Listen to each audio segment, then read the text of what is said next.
Welcome to MSP Confidential. We are in a live episode today with a channel legend, if you will, Dan Wensley. Not only a channel legend, also a good friend. Dan, so good to have you, man. Welcome to my living room. Thank you, Luis. I can't wait to stick around, drink some beers, and play a few of your records, I'm hoping, after this. Well, maybe that's a good place to start. I feel like I need to know cuckoo clock going there. We're right on time, we can tell. We're going to have 12 dings of it, too. What is your first record, and why, and how has it been influential for you? First record, what a great first date question, Luis. My first record, I remember it vividly. It was actually Supertramp Breakfast in America, and it was given to me on my birthday by friends of the family, and it remained in my collection right to the end. I love it. It's amazing question to ask, because I think everybody remembers. It's one of those things that sticks in your mind.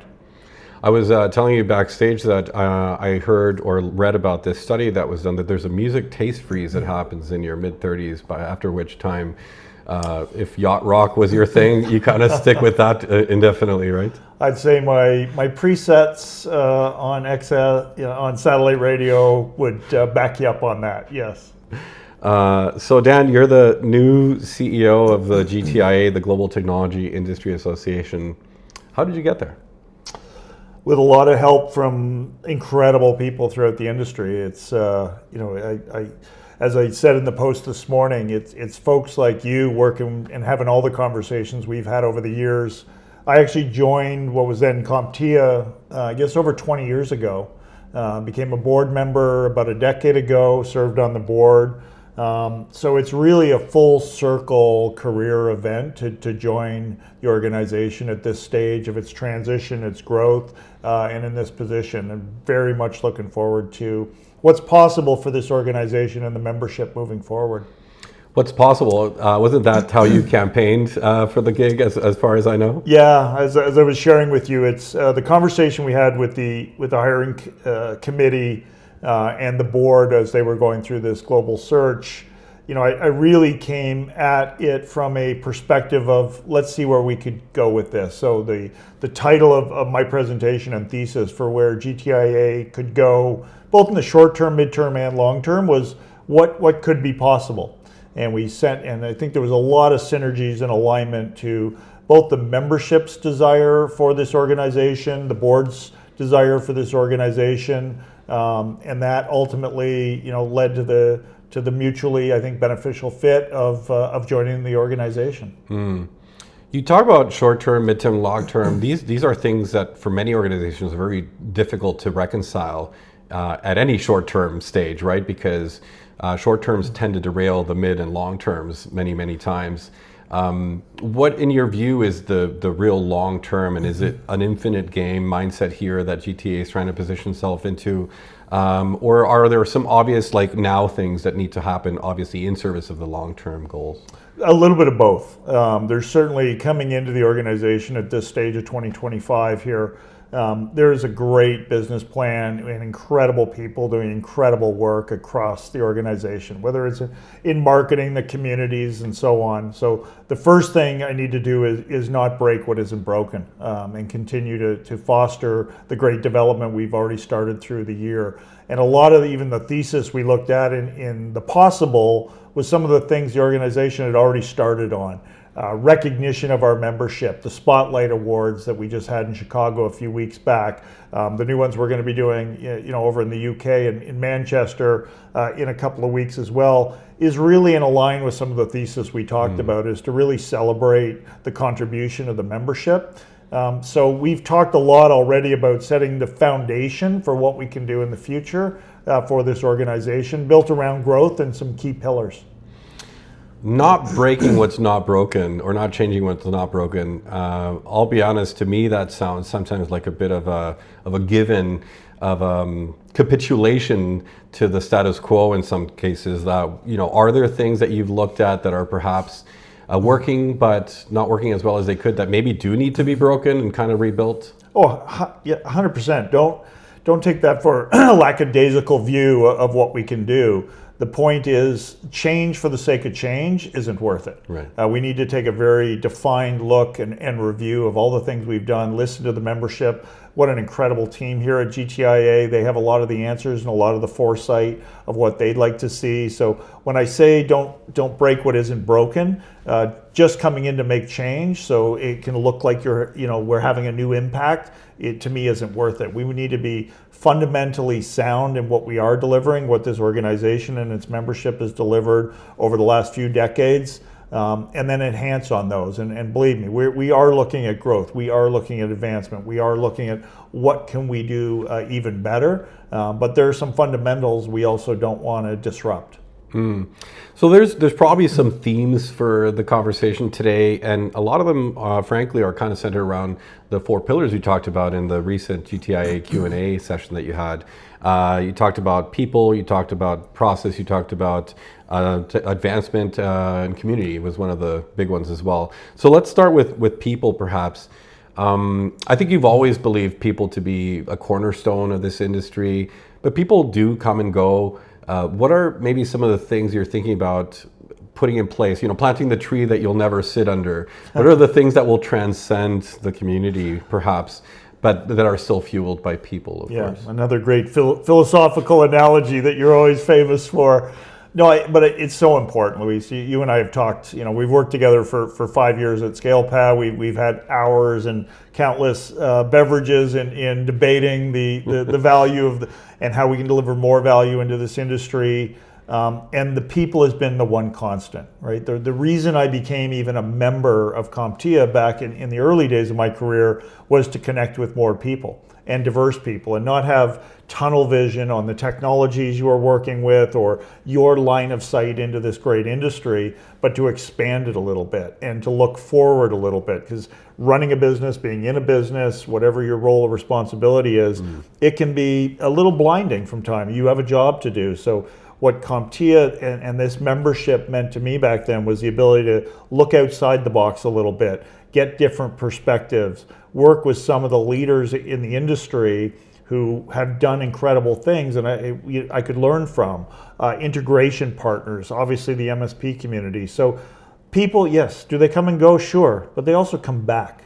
The amount of individuals who I had a relationship with or a colleague from decades ago where, we got away from in the channel or went into a different area in the channel and have come back, that connection is still there. It's like high school. It's high school friends. No matter how many years go by, you have an instant, immediate connection to when you reconnect with them on Facebook or what have you. And I find the same in the channel. It's an incredibly robust, global, enormous environment, as we know, but it's also very small, and it does come down to connections, conversations, and relationships. I feel like the last few years, from the CompTIA days now through GTIA and whatever the mission is going forward, I feel like there's definitely a chance to have a narrower, renewed focus on the mission going forward.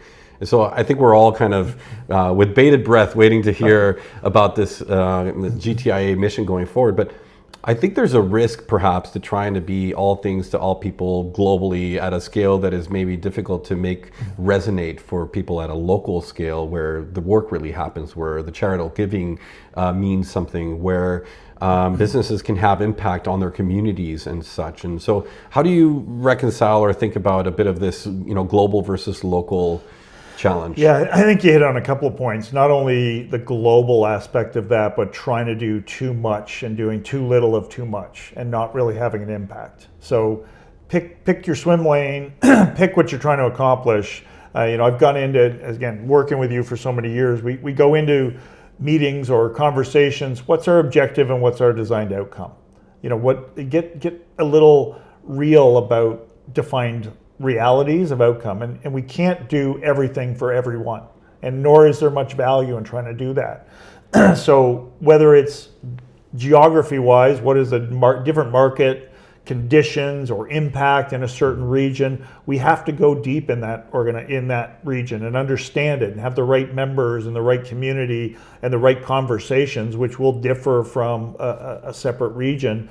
And the same thing goes for what we're taking on inside the industry. What impact can we have and where? We're going to follow the hype cycles because that's our industry, right? Managed services, cloud, cyber, now AI. You're going to see a lot of this, obviously, at ChannelCon. It's the conversation being had in our industry right now, the impact of AI. But what I loved about coming into this organization is I came at it from a people perspective, and the team had already looked at sort of the human side of ChannelCon.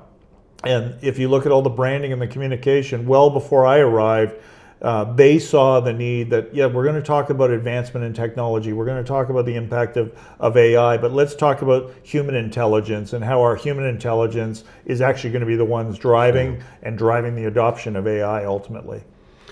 Interesting. So innovation is an interesting topic, I think, in the context of an industry association, because sometimes people might feel like the role of the GTIA is perhaps to be the purveyor of the innovation or the guidance on the innovation, but maybe it's more of a distribution of innovation to some extent. How do you think about sort of the role that GTIA plays as far as guidance around innovation? That's a great question. So are we here to innovate technology, or are we here to innovate the members who are delivering technology, the business of technology versus the technology itself? And we are really here for the business of technology.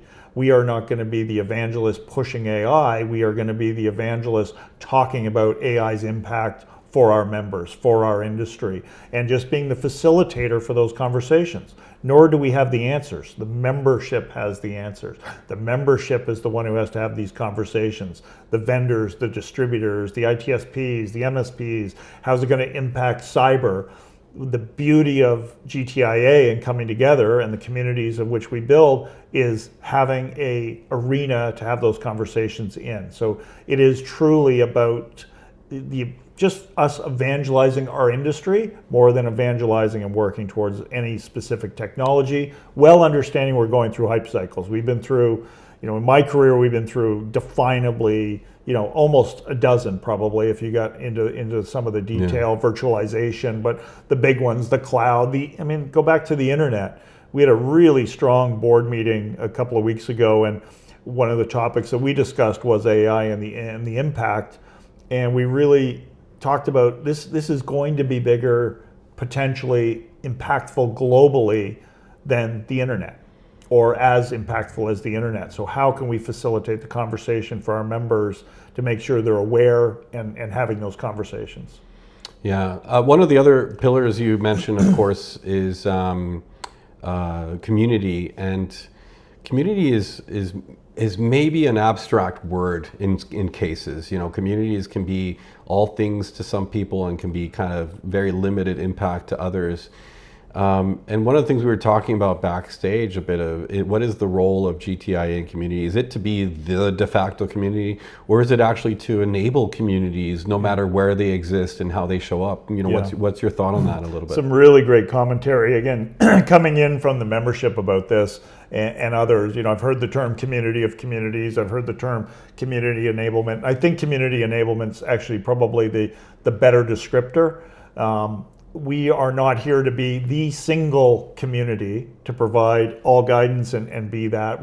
We'd like to be integrated and working with all of the communities, all of the peer groups. So that's where sort of the community enablement platform, I think, is much more resonant to what we're doing. We have an incredible opportunity and historical track record of being open. Vendor agnostic is one statement, obviously, but being community agnostic as well and inviting all, because they all are a part of other communities. Sure. Nobody should kid themselves that, we're with that community inside a certain vendor stack and then that peer group community. We're all a part of the bigger community. And I think that's the opportunity for GTIA, is to be the conduit and the enablement area or community for the community enablement, and we'll get them all in. Yeah, and going back, I guess, to the whole point of a community, I suppose, is the communities advance the people that become active members of that community.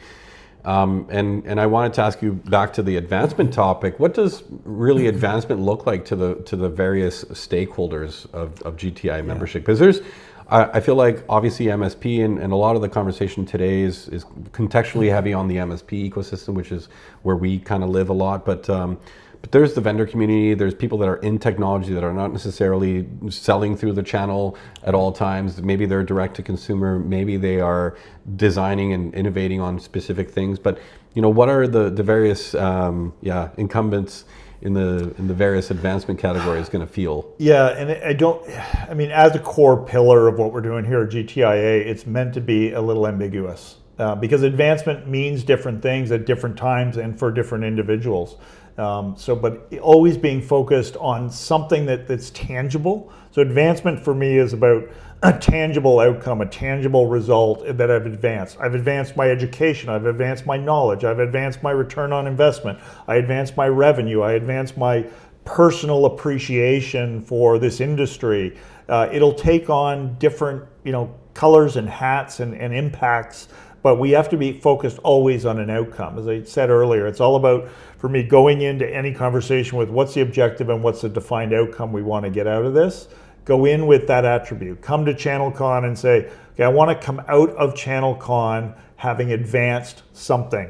Again, could be personal, could be individual, could be for your business, could be for your customers, could be just your knowledge and your education, but come out with something tangible. So when the community, just bringing the community together without a goal or a desired outcome of some type of advancement, I think is doing a disservice.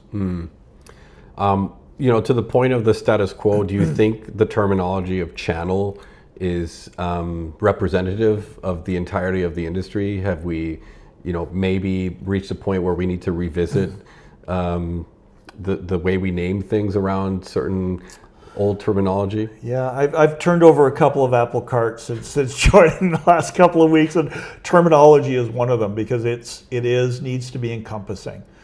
So do I think channel is holistically a great term for us still today? Yes, I do. But do I think MSP alone is? No. On the right side of the bow tie, those who are delivering IT services to industry, to SMB, to mid-market, to enterprise, would all of them deem themselves MSPs? The majority will, sure. Will all of them? No. Will that advance and migrate and evolve? Absolutely. So I look for holistic terms that everybody can feel comfortable in and say, okay, there's something there for me. But if I'm evolving into or out of the MSP moniker, maybe that's not for me anymore. So we need to be cognizant and aware to stay as broad as possible to really service, the whole totality of really the membership we're looking to engage with. Yeah, I think that's the key thing about advancement is that advancements can mean so many different things to different people, and it's kind of about giving people the ability to see some opportunity no matter where on their journey they happen to be, and that could be, the spectrum of journeys is wild, of course. Yeah, and it's interesting. One of the areas that we've discussed internally a lot around advancement in people is the younger generations coming in.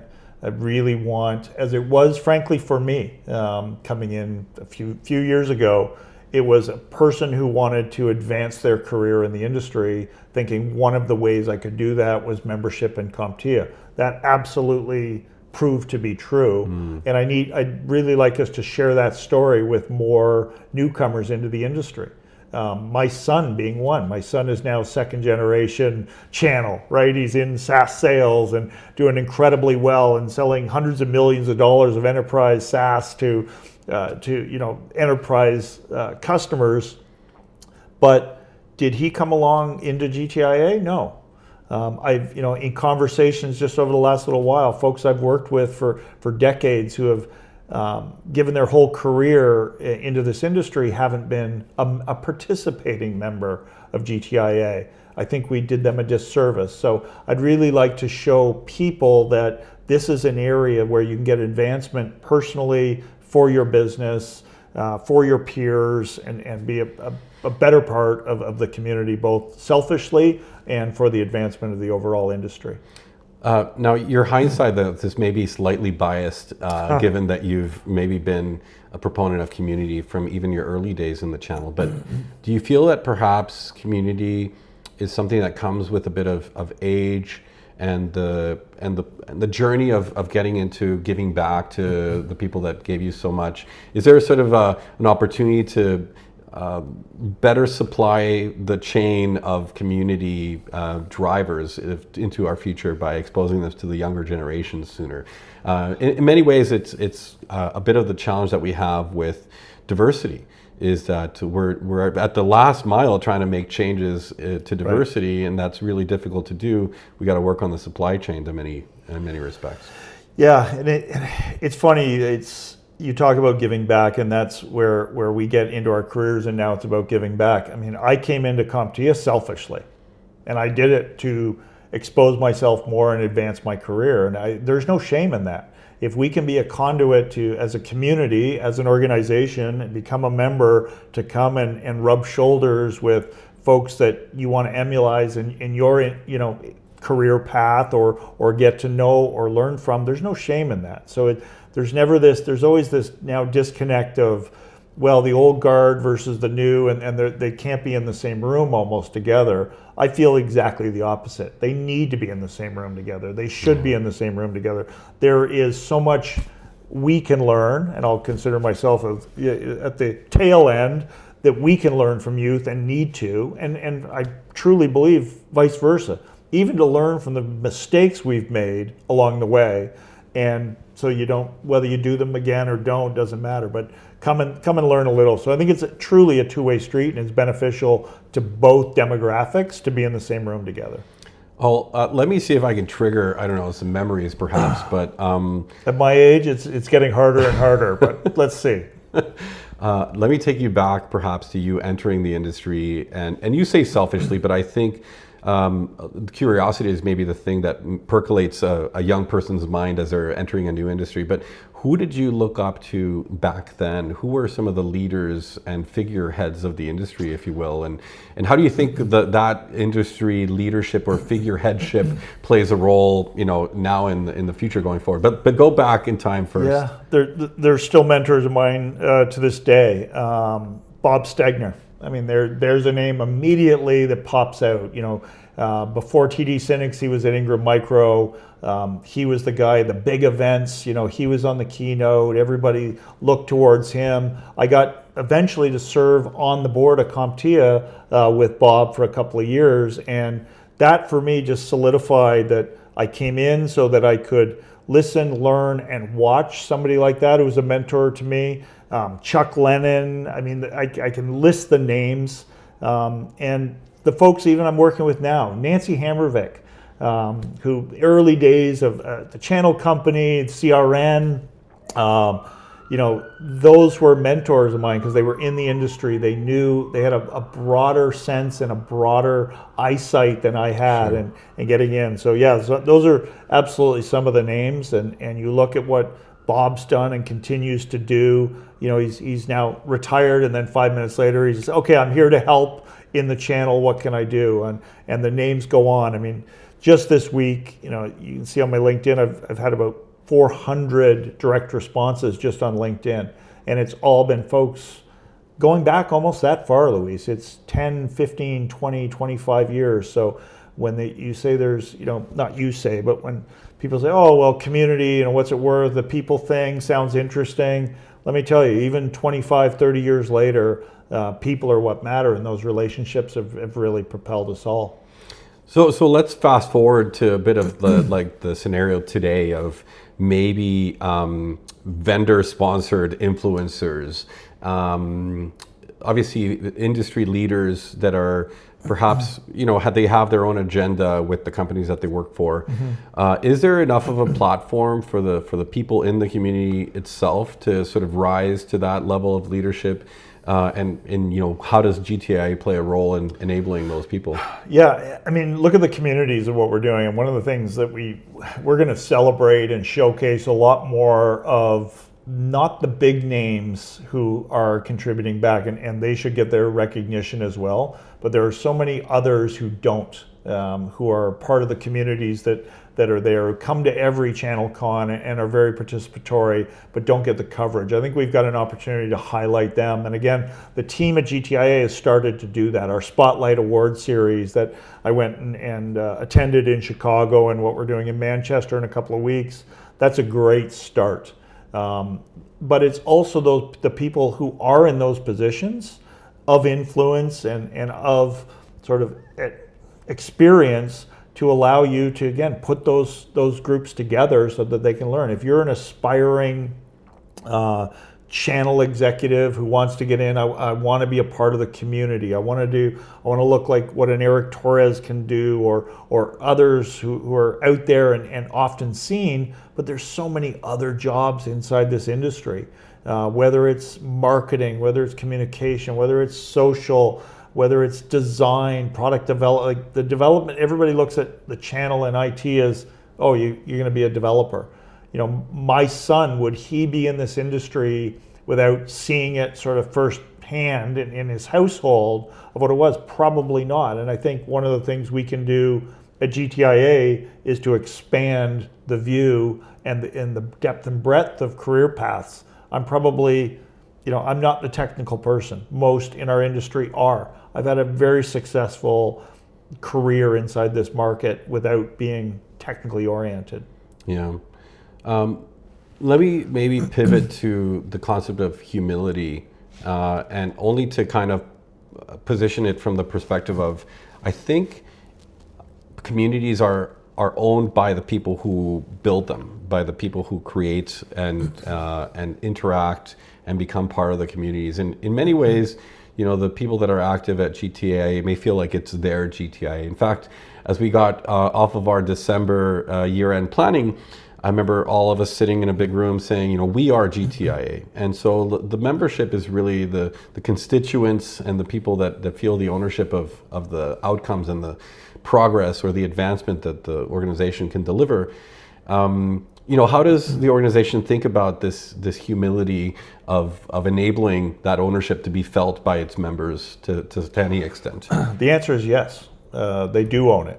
They do operate it. They do have an influence over it. We've got a major project that, as you might think, like, let's look at our new vision statement, our new mission statement, our new core values. We've gotten, everybody has rallied around our core pillars of value, or those foundational terms, the people, resources, community, and advancement. But now we take that to our members. And I'm really proud that Nancy Hammervick and a few others inside are facilitating right now those conversations. We're soliciting everything back from the membership organization. So coming out of a for-profit organization where we make the decision, sure, we had partner advisory councils that we would talk to a little bit, but we were making decisions. This is a member-driven organization. We're going to do what's right for the membership and make them a part of the conversation. So I'm happy to hear that, and we plan to continue that. Now, impact and measuring, I think this is an interesting conversation too, because maybe there's a different measurement by which certain things are looked at from a growth perspective. And you've always been a growth-oriented leader. A little bit. And some people would argue, how does that thinking or pattern potentially shift as you come into a nonprofit organization? Yeah. But I don't think growth is different across those thresholds necessarily. But how you measure that growth is maybe important to address, and what is real impact being measured the way that most people expect it to be measured? What are your thoughts on how impact is going to be measured going forward? Yeah, so defining the outcome, like what is the desired outcome in a high growth SaaS business? You're measured by the growth, 50% growth year over year. That is the objective.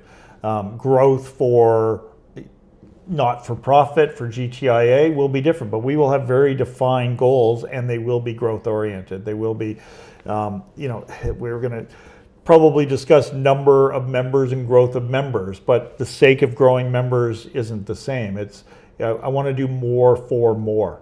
So you won't just have a data point of, let's grow the membership, let's double the membership. Well, let's make sure if we're doubling the membership is getting more value out of GTIA. So just hitting arbitrary revenue or target goals isn't going to be good enough in this environment. Our measurement of success will be the members coming back and saying, I was advanced or I received value from this. And that'll be our measurement of success. But we should and do want to grow. I think we've already, again, the organization has already shown that. Globally, new communities are opening up. We need to invest more into those communities. MJ and I had this conversation this morning. Like, we're putting staff into local areas and opening up a new community, but we need to do more. You can't just put in a couple of people and bring in the GTIA flag. Despite the overwhelming response we get from the membership, in order to support that membership really well, we need some marketing people in there. We need some communication people in there to really localize those conversations. I feel like even the sense of community goes through interesting phases, right? I feel like it's generational for sure, and certain people that kind of come up together, make their progress in the industry together, they tend to move in these interesting schools of influence and schools of participation. And it's interesting to look at other geographies. For example, I remember speaking with a friend in Italy who was trying to put on an event. And we ended up having the conversations like, why do people show up to your event? Are they still in this journey of extracting, or have they finally transitioned to the journey of giving? And this is an interesting thing to think about. The Evolve community at ConnectWise is very much what about a great job they're doing. The go-giver mentality, for yeah. example. And I think a lot of people really get behind this mantra of giving. But you don't see that everywhere at all stages of the journey necessarily, and how important it is to enable or advocate or steward a bit of this giving mentality to as a root for the success of a community. Yeah, again, you touched on both of it. Am I there to get some advancement for myself and give back? I think you can do both simultaneously, and your percentage of influence or desire in either one of those camps might vary from time to time as you go through your career or what you're trying to accomplish. Right now, if you consider, all the conversations we're having around AI. So right now there is a pure member desire to understand AI better and the impact it's going to have. So am I giving in that situation? Yeah, I might be contributing my opinion, but I'm here to extract and understand and extract other people's thoughts and ideas.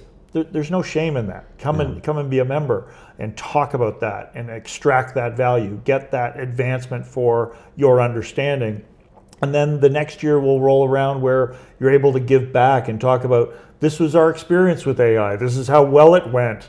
This is how messed up it got for, let's see what the answers are. And there's a chance to give back. So it's not, you don't have to delineate between, I'm only here to do this or I'm at this stage. I think it'll ebb and flow as needed. It has for me and my participation in this membership organization over the last number of decades. And I think there's no shame in that. Our responsibility will be to give them the vessel in order to have those conversations and be there. Whether it be ChannelCon, whether it be the localized community, whether it be, the groups that are put together on certain areas, come and go as you please, need, want, and desire. But we always need to be here for the membership. Well, and the guidance around data, I feel, is interesting. Obviously, the trends, AI being one of the big ones right now. And so, first of all, shout out to the great work that Carol and April does. Couldn't agree more. On the data. But it's interesting to think about what guidance looks like from, is it the GTIA's job to simply, hey, here's what we're seeing, or do you think GTIA should be more opinionated in terms of the guidance that is providing to help people navigate, the trends and the challenges? It's back to our original question: are we here as an advocacy for technology, or are we here for advocacy to our membership? And really, the latter is true. So we're not there to say this is what managed services can do. This is where cybersecurity, but there's data that we are providing in all of those areas. Carolyn and her team, I've been following her for more years than I'll mention, just so we don't feel older than we are. But it's been incredibly valuable, and I think it's one of the most underutilized assets that GTIA brings forward. The utilization is something we've talked about. We're delivering more value into the membership market than enough people are taking advantage of and the opportunity to review. When I was on the board over a decade ago, I'm known for this statement: we're the best kept secret in the entire industry from a resource standpoint. And that's a little bit true even to this day, and I'm looking to change that because Carolyn should be speaking at every event She's one of the most knowledgeable, thoughtful, insightful, can take the data. You've had her on this show. Insightful data and can talk about the perspectives from all the different angles. So really looking to enhance that. So to answer your question, Luis, I think collecting of the data and the information, we're doing this right now in AI. And what are the adoption rate? But we're not there to put the stake in the ground other than to provide the information that the membership can then utilize to have the conversation.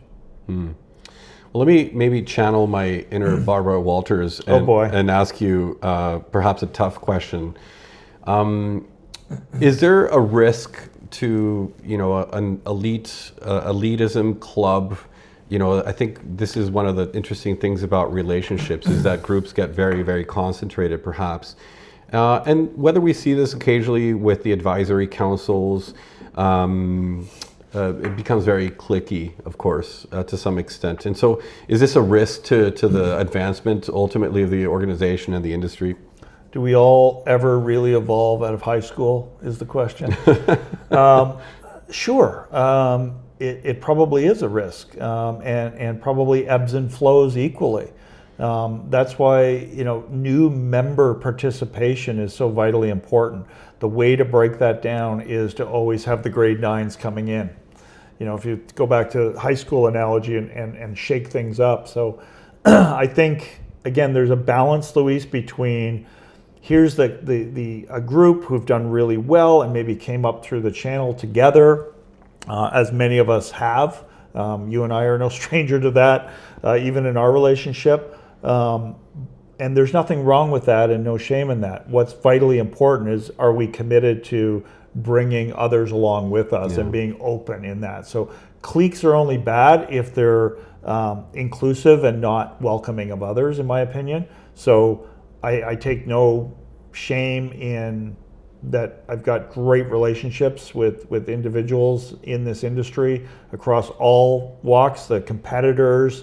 You talk to David Weeks at Enable, you talk to Mark Scott at Enable. We were major competitors years ago, but we always did it with the channel in mind and never fought to the level competitors would, and have gone on in our careers to enhance and integrate and work with each other. You and I were competitors when you and Chris were at IT Glue, and we were. Colin and I were at Passportal, and we were competitors.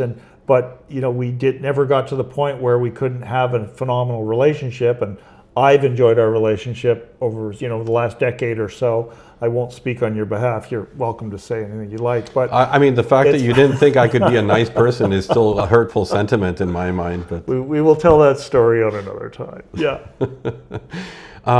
So the participation people have in communities, we were talking about MSPs, we're talking about vendors, we're talking about industry, we're talking about innovation, and there's maybe in the Venn diagram of where all these things meet and intersect, maybe that's exactly kind of where GTIA finds itself, is kind of providing a place where these things can commingle to some extent. How does GTIA see the cross section of all these things? Because the reason I ask is simply that I think interest groups are obviously going to be, for good reason, maybe selfish towards their interests and not necessarily be thinking about, how do we expand this vision to serve the greater industry as a whole? So I like to reach out to membership and ask these questions. So I'm going to ask you, how do you see it as a member? You've been a member for many, many years. You've participated in the communities.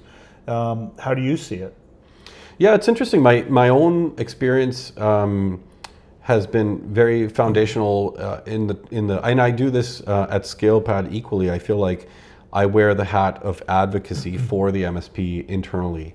And I feel like this is an important role to play in representing the MSP community for our people internally, whether it's education, helping people that are newcomers to the SaaS industry altogether understand this wonderful MSP ecosystem that we find ourselves in, or it's about evangelizing for the MSP's needs as we build our products, as we evolve our community, our own communities and such. And so in that sense, I think the way I show up on the SaaS ecosystem industry advisory council, for example, is very much in service of the MSP and trying to wear that hat. Having been one for 16 years, I feel like it's simply a muscle memory that it's hard to shake. But But that's not necessarily everybody's story or journey either. And so this is maybe a bit of the root of the question. But that's the diversity. I mean, you and I working together for 5 years, you and I had countless conversations where you, I won't say sat on the side of, but represented the advocacy, as you said, of the MSP. It was incumbent, I think what part of the things that made us successful at ScalePad was that conversation. And I think that's exactly what we're doing here at GTIA, is putting the vendor advocacy alongside the MSP, ITSP advocacy, and have that conversation together. The benefit that you gave me, and I think to the organization that you brought to ScalePad and continue to do so, is exactly that conversation. That's community, that's membership, that's collaboration, that line of sight on what it means to be an IT service provider versus just developing new innovative technology that maybe they can, that's the conversation to have. And what's going to be the impact of things we don't see, where technology is going. Obviously AI is going to be the big hype cycle right now. There's where the rubber hits the road for the conversation. And that's what I'm most excited about. I've enjoyed all of those conversations with our partner advisory council. We'd bring them into the fray and they would share with us.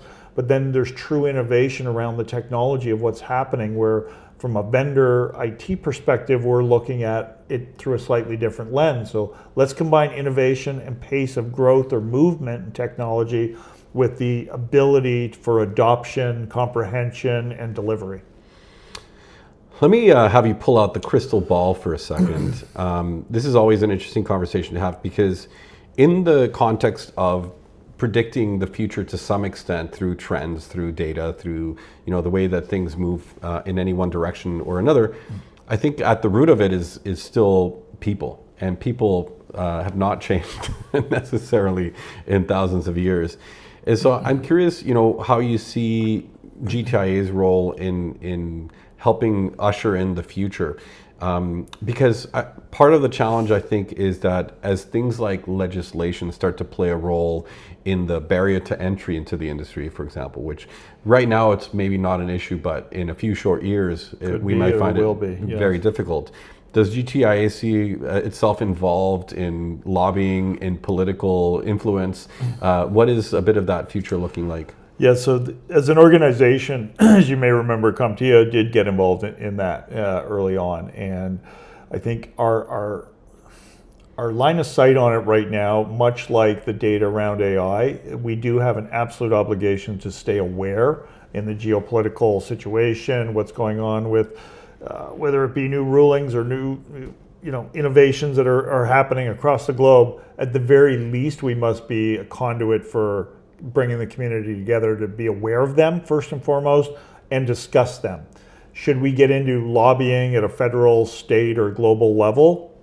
That's another discussion. To be determined. Yeah, but it's certainly, those are going to have ramification and impact on our industry. So if we are going to be the community of technology delivery, we better be talking about them, and the first thing is to be aware of them. So that's where we'll make sure that minimum level is met and see where it goes from there. Maybe you'll find yourself doing QBRs with the government to make sure you're predicting the behaviors and not acting reactively, of course. I think we'll find the right person to do that within GTIA. I wouldn't suggest it would be me, but yes. Dan, what do you look forward to the most in this role as CEO? Obviously, it's a figurehead role. It's an important, influential role. What are you looking forward to the most?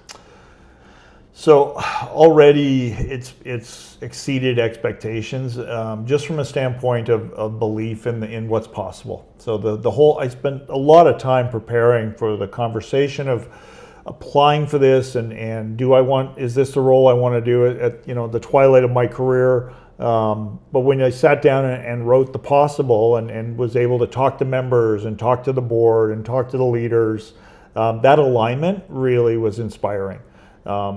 So the 4 pillars sound a little corny to some, but you'll see, like, talking about people, talking about resources, talking about community, and talking about advancement. Those have sort of been the pillars, I think, for all of us for so long. You can put them under those silos, So I'm excited and inspired by all of those. How can we bring more people into this industry? How can we allow more people in the industry to advance their own careers or feel proud or get exposure or get recognized? How can we deliver more resources and work together and in partnership with other peer groups, other communities, the vendor community, the MSP communities on their own? What resources can we bring to bear? And just to I think the thesis of our conversation today, people is ultimately the community and the collaboration component and internally. From the book of, and I use this quote a lot, uncommunicated expectations become premeditated resentments. What does GTIA expect from the community in terms of a behavior? And I think this is an important thing to maybe put out there into the world. It's not just, we're going to build this and they're going to show up, because I don't think that's necessarily the case. I think holding people accountable to their participation, to building the community and being part of it is an important piece of it. How do you portray or feel about bringing that expectation to market?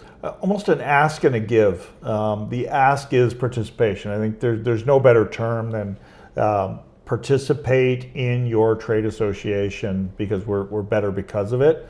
And that's really the ask. And the give is hold us accountable to the resources and what's going to advance your business. So just coming in and saying, yes, I'm participating, that's selfish on us. I want the membership to say, look, in order to advance or wherever I am, again, it could be for your career, it could be selfish, it could be on behalf of your customers. I need to know AI better. Hold us accountable to what you want, because we're here to answer to members. And what's beautiful about this organization right now is all the people who are dedicated to that philosophically already. Everybody who runs community, everybody who runs membership, what MJ is doing around the globe with all the community leaders, everybody's dedicated to that. So let's just broaden that line of communication. MJ has a great quote, and I'm probably going to butcher it. Something to the effect of, grateful but never satisfied.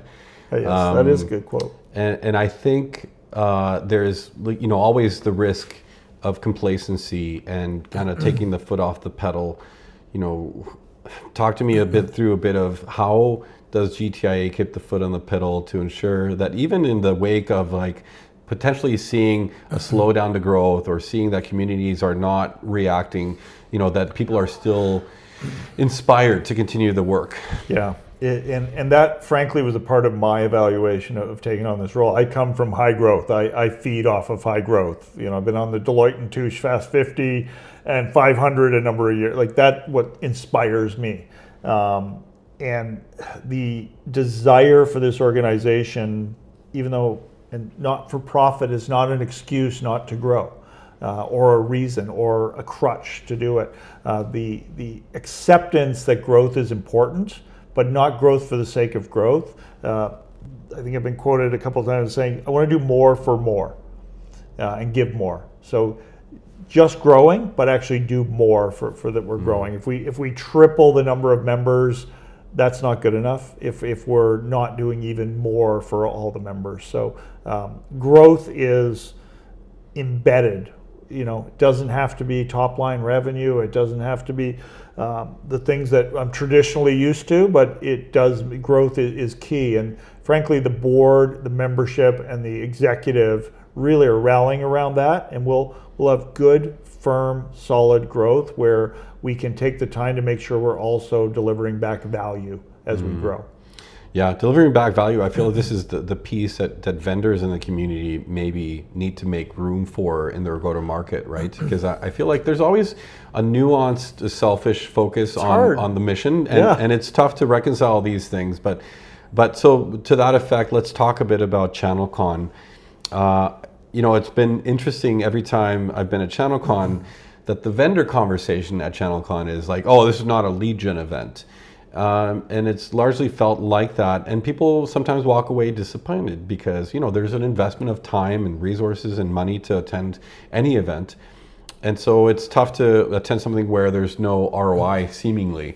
But this is kind of what I mean about you need to make room for giving to the community, being present, having some of those, whether thought leadership conversations, or just hallway track conversations. And so what is your view of ChannelCon into the future, especially as a key flagship event? Yeah, it's a great conversation to have. I mean, coming 30 years in the vendor community, I know firsthand the desire to truly give back to the industry as we're helping educate and innovate. I was a part of managed services as you were, cybersecurity, everything we did at ScalePad, incredible new technologies of evolution, client success, but we're there to get leads, and we're there to get more partners, and we're there to drive the revenue of the organization so we can give back more.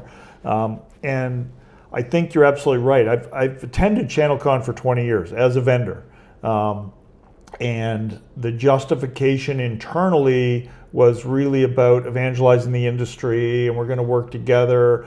And the CFO would always go, well, how many leads are you coming back with, and how many partners are you coming back with? And it wasn't about that. I frankly think we can and should do both.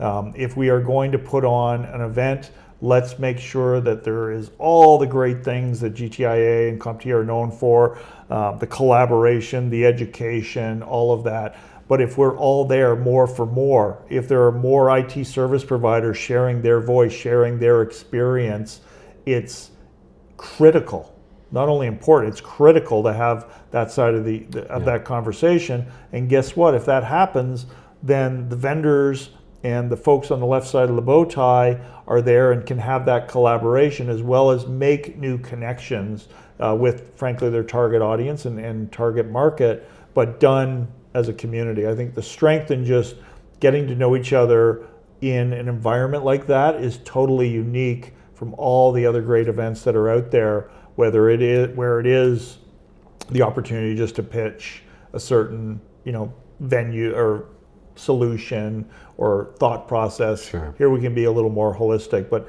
absolutely, let's be clear, we need to come together larger at ChannelCon. Yeah, and ChannelCon is coming up end of July in Nashville. Yes. It's a benefit for members, corporate members, to attend. Very small price of entry for those that aren't members, but you can become a member and then obviously attend. Yep. And you kind of just gave a bit of the pitch to somebody who's never been there of why they might go, but summarize a bit of the compelling reason why somebody should consider popping into ChannelCon. I mean, let's not kid ourselves. There's a phenomenal volume of great events in our industry. You and I could be at one probably two times a week. What makes ChannelCon different, and why I've attended for the last couple of years, a couple of decades, every year, is because of that. Because it's always had the advantage of being vendor agnostic, the largest, broadest spectrum of incumbent great technologies, as well as the new ones that are coming in that aren't paid to participate or pay to play at some of the others. Do you need to be inside your network stack events? Absolutely. Sure. But I think we at ChannelCon bring a unique perspective to be able to come and just participate in the industry and see it broadly and globally, and a perspective I think only GTIA can bring in. We've got great speakers, great educational tracks, great breakout sessions, and thanks to our board participation, leadership participation, I'd really say one of the broadest spectrums of influence, opinion, and line of sight that you can get. So I encourage ITSPs, MSPs to join us. We know the vendor community will be there. We'll have over 150 vendors there because they're there to collaborate. At ScalePad, we had close to probably 100 integrations with other vendors, and most, if you're a vendor in this space now, integrations are important. So the ability to come and meet with the CEOs of your integration partners and just collaborate and work on the industry at a holistic and important level, I think is valuable as well. That's awesome. Dan, I'm so excited for you. What a great next step for you. What an incredible opportunity that we have in front of us in the channel. And under your stewardship and leadership, I hope to see great things from GTIA. I think everybody expects only greatness from you at this point. After having proven your legend status many times over. But thank you for coming to hang out, have this conversation. I'm looking forward to all the things GTIA can do going forward. Thank you folks for joining us. This has been Dan Wensley, the brand new CEO of the Global Technology Industry Association, GTIA. We're here at MSP Confidential every Friday at noon Pacific, 3 p.m. Eastern. We hope you'll join us for future conversations. Dan, thanks again. Let's play some records. All right, let's do it. Thanks, We'll Louis. see everybody soon. Ciao.